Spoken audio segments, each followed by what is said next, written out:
سپر بر تیر شیطان لعین است، اجابت بهترین یار و قرین است.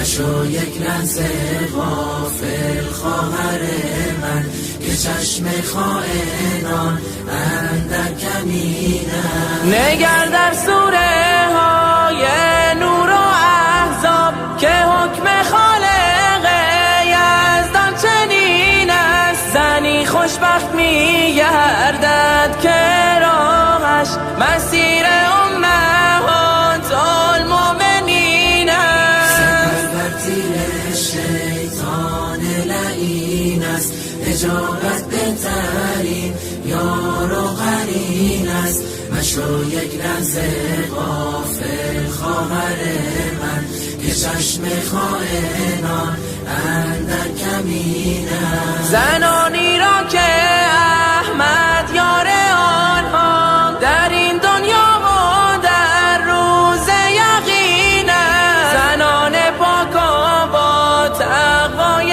عالم، گواه طهرشان نور مبین است. سپر بر تیر شیطان لعین است، اجابت بهترین یار و قرین است.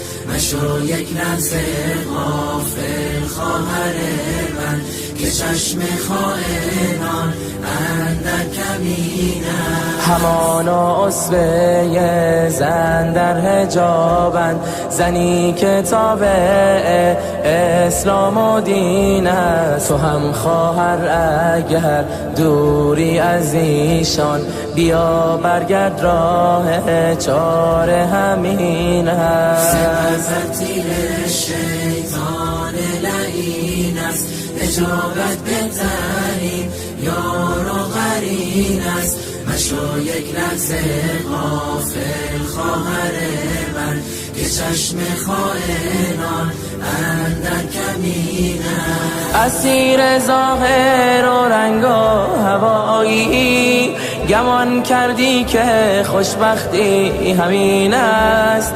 خوشی و لذت پوچ گناهان، تقاص و سختی اش زیر زمین است.